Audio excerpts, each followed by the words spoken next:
amics, aquí comencem la segona temporada d'Àtica TV, un espai que vol ser el vostre referent cultural i que de forma mensual us ofereix tota una sèrie d'entrevistes, reportatges i propostes per tal de conèixer una mica més l'Empordà.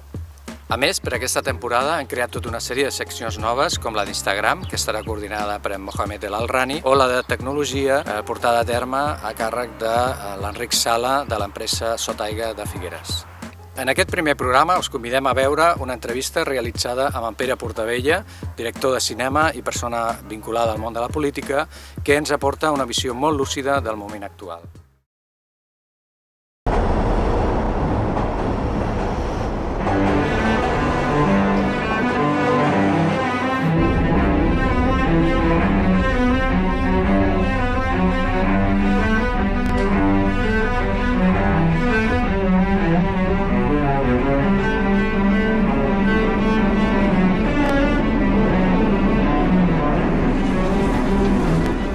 Una situació l'any passat, en l'11 de setembre, una primera sorpresa saludable i molt bona que reben els partits és que hi ha un esclat de representació i a les pancartes de les convocatòries de l'11 de setembre no hi havia cap partit, anònims les persones. Això és un fet democràtic fantàstic. Això vol dir que avui i amb la segona tongada l'11 de setembre ja no ha sigut una manifestació, ha sigut una performance, que és un fet cultural, cívic molt important, amb un contingut reivindicatiu molt fort, però transversal. Transversal vol dir que nosaltres hem col·locat com un objectiu, com a línia de rumb, fulla de ruta, en l'horitzó que no hi era fins ara, com a possible, la independència. Fins ara una utopia. L'utopia està allà. Primera qüestió. No donar res per impossible. Quan tu col·loques una utopia allà, per anar fins allà, i les utopies funcionen moltíssim, són imprescindibles. Durant la jornada del 11 de setembre, la gent que estava a l'acordada, hi havia una empatia. Una empatia és més que la solidaritat. La solidaritat és un fet moral i ètic. Però si afegeix això a l'empatia, vol dir que el problema de tots els altres és el meu problema. Això dona una força tremenda en aquest moment. Una força tremenda, perquè no depèn de cap partit. Els partits fixen que tenen que assumir d'una manera o altra que a darrere hi ha una força amb una exigència. Tot el món, des de l'Obama fins als xinesos, i fins a nosaltres, i tot, vivim un moment que hem de ser molt sincers, d'incerteses. Ningú sap com pot acabar això. Per exemple, la sostenibilitat mundial del sistema capitalista com està funcionant és insuportable per problemes purament vitals de tipus orgànic. Per exemple, sobre aquesta que tenim, que té abans, hi ha una crisi financera que ha contaminat l'economia real, que és industrial, de mala manera, que hi ha milers d'empreses d'això. Una crisi institucional, que vol dir l'actitud dels ciutadans europeus, quan ens en tan lluny, en relació a tots els governs de la Unió, és absolutament de rebuix. Amb tota la raó. La Unió Europea l'ha fet d'esquenes, als interessos. Però la segona qüestió, no heu fet la Unió. No heu complert ni heu construït l'edifici, en aquest cas, que teniu que fer. Està sense fer. Cada país és el rei. Ha estat al punt que quan aquí es parlava, per exemple, com ha estat d'altres països, però aquí el Rajoy i companyia, quan es parlava d'una possibilitat d'intentar fer un tipus de governança estructural, qualsevol cessió, en aquest cas que signifiqués per part de nosaltres sobirania, com una mutilació.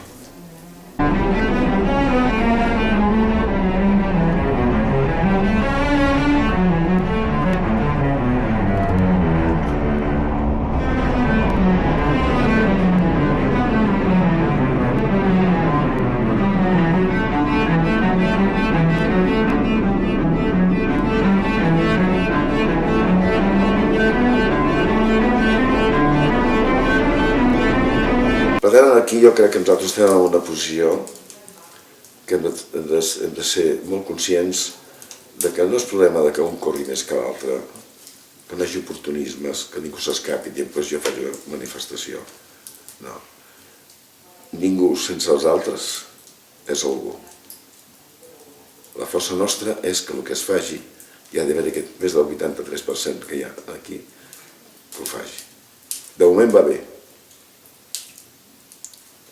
Aleshores, la segona part, quan hi ha incerteses en el futur, és molt difícil que tu la teva experiència la puguis convertir, en aquest cas, amb expectatives, en una projecció de futur, tinguent en compte un mínim de garanties de que està desbrossat el camí. També ens hem quedat sense passat. Fixa que ningú parla de 30 anys enrere, per exemple, de 2 anys cap aquí, 2007-2008. Llavors, l'espai del nostre passat s'ha encongit i ocupa el present. I el futur, sense expectatives, s'han col·locat en el present. I avui tenim un present on hi ha el futur, sense expectatives, hi és perquè no hi és. I després, el passat, per nosaltres, ja no parlem des del moment de la bombolla, etc. Vam estar parlant molt temps de l'11M, per exemple, el 2000, el començament dels anys del segon mil·lenni. Però tot això s'ha quedat a darrere. Perquè la cosa és urgent, perquè és molt greu la situació. Pensa que el concepte de democràcia grec, Demos és un barri. És el Maquiavel el que agafa això i ho converteix en una estructura, macroestructura, per reforçar el poder de l'autoritat, que eren les monarquies absolutes. Què passa amb els moviments socials? Fan la demos per barris i practiquen la democràcia per barris. Per això, el funcionament de les empaties així és perquè es situa, com no havia estat mai, en els ciutadans la pràctica democràtica, perquè l'exerceixen. I els estats estan en crisi. O sigui, el poder està al carrer. Les institucions van de voli. Els partits no saben què fer. Poden dir uns amb bones intencions, però... I aquesta força és una força que està en la consciència general. Un problema de dignitat. I per tant, aquí jo et dic que és un moment apassionant, que és fantàstic. Són uns anys llargs. Jo l'única cosa que m'arriba tard, perquè m'he posat un historial tremendo. Jo el que em sap més greu és perdre, no tinc cap problema, tot és efímer en el món i no passa res, tot això. Però em sap greu perquè ara ve el bo. Ara comença el bo.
Estrenem aquest nou espai de participació a Àtica TV, on a través del vostre telèfon mòbil aconseguirem obrir una finestra que miri cap als millors paisatges de la comarca de l'Alt Empordà. És molt senzill, només heu d'utilitzar a l'aplicació Instagram el hashtag @AticaEmpordà. En allà classificarem les millors fotografies que formaran part d'aquest programa.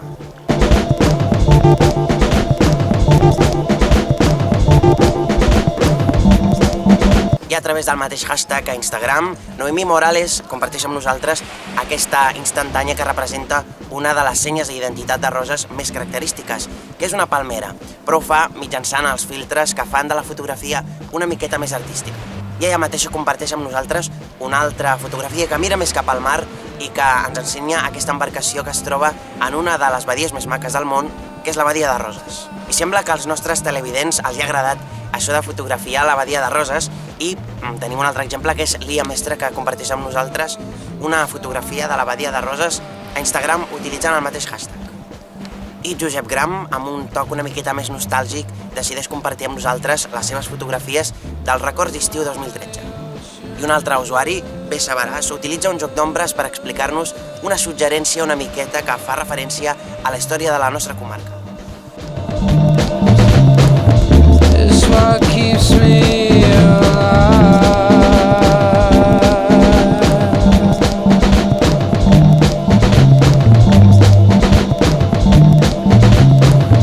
So why does it still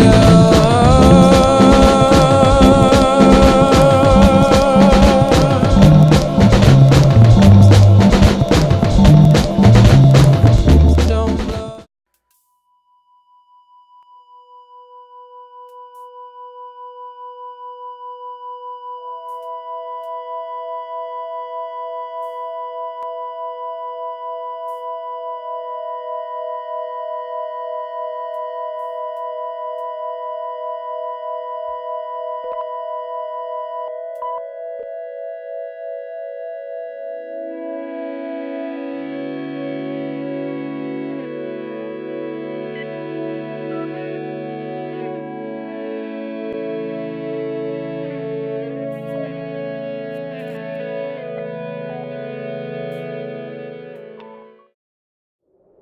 Avui ens hem apropat fins al Mas d'en Coll de Roses per veure una exposició més que interessant de l'escultor Narcís Costa. La mostra, que porta per títol Intros, és una reflexió sobre la creació d'espais interiors i es podrà veure fins a la Setmana Santa.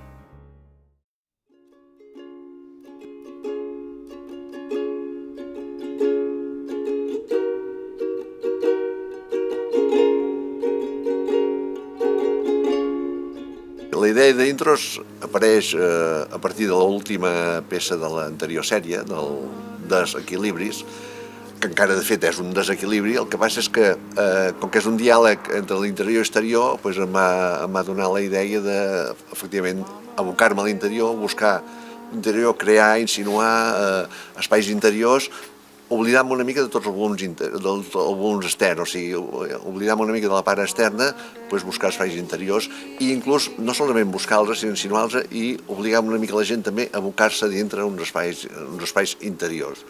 Totes són intros, aleshores ja veureu que els títols són una mica obsessius, no? Tots són a partir de la paraula intro. Hi ha 26 peces que passen realment, jo crec, per tots els estadis dels estudis dels interiors, no? Hi ha des de espais de recolliment fins a punts de trobada, fins a espais insinuats, quasi habitacles insinuats, per dir-ho així. Hi ha alguna que, per exemple, l'interlineal, que són espais exteriors, però marcats d'una manera molt senzilla.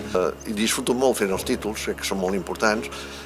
I en aquest cas, a més, realment són molt importants en el sentit que, com que la sèrie la tenia feta feia molt de temps, m'hi vaig poder-hi dedicar moltíssim als títols. Aleshores, vaig fer una mena de joc, pràcticament, vaig buscar totes les paraules que començaven amb inter-intro i a partir d'aquí vaig donar a cada escultura la seva paraula, que jo ja tenia la idea, però vaig trobar la paraula, crec jo, adequada per a cadascú. A més, a l'exposició el que hi ha és que he posat la definició al diccionari que vaig trobar i que és el nexe d'unió, una mica el pont entre l'escultura i el títol.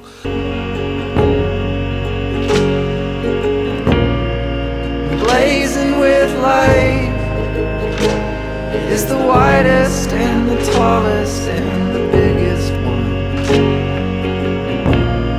She's muscled and fine when she runs. M'he donada així sense pensar-hi massa. En un moment donat m'adono que una sèrie està acabada i m'adona peu una altra, no? A partir d'aquí, però normalment és quan n'he fet unes quantes, o quan n'he fet allò, un moment m'he donat per ell mateix. La interlocució, que és aquesta peça, que és una peça buida, és un fus inclinat amb desequilibri, doncs com que es veu l'interior, a partir del moment aquí vaig veure que quasi prenia molta més força, més importància a l'interior que a l'exterior. Aleshores això em va permetre establir un diàleg, una interlocució entre l'interior i l'exterior i em va abocar a buscar més els interiors, donar més importància als interiors, senzillament. Tècnicament és molt més complicat, perquè està clar, t'has d'inventar eines, etc., però a l'hora de polir interiors és realment molt complicat. A l'exterior, a última hora, sempre tens màquines, tens coses que te poden ajudar. I de concepció poder també és més complicat que el reste, però està clar, molt més introversió, no? Estudiar-te molt més a tu mateix per transmetre aquests espais, aquestes històries, no? El que és important en quan defineix molt l'esperit d'aquesta sèrie és una que es diu interstici, que és senzillament un tronc d'arbre que exteriorment un tronc d'eucaliptus l'he deixat intacte, no l'he tocat en absolut, i en canvi he creat l'espai a través d'un tall de serra, i això produeix aquest espai interior que és molt alt, molt prim, molt espiritual, per dir d'una manera, i realment la forma exterior ha quedat intacta, no? Jo estic molt content de totes, a més estic molt content de la 27a intro, que és la galeria, perquè també, per mi, com te comentava, és un intro, és un espai interior, és una galeria absolutament uterina, no té cap finestra, res, és com un ventre, no? Aleshores, per mi és una escultura més, la número 27, i aquesta realment sí que la destacaria molt. Mama, there's wolves in the house.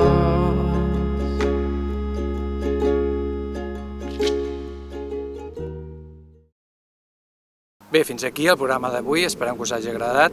Recordeu que podeu enviar les vostres fotos amb el hashtag Àtic Empordà i ens tornem a veure al proper programa.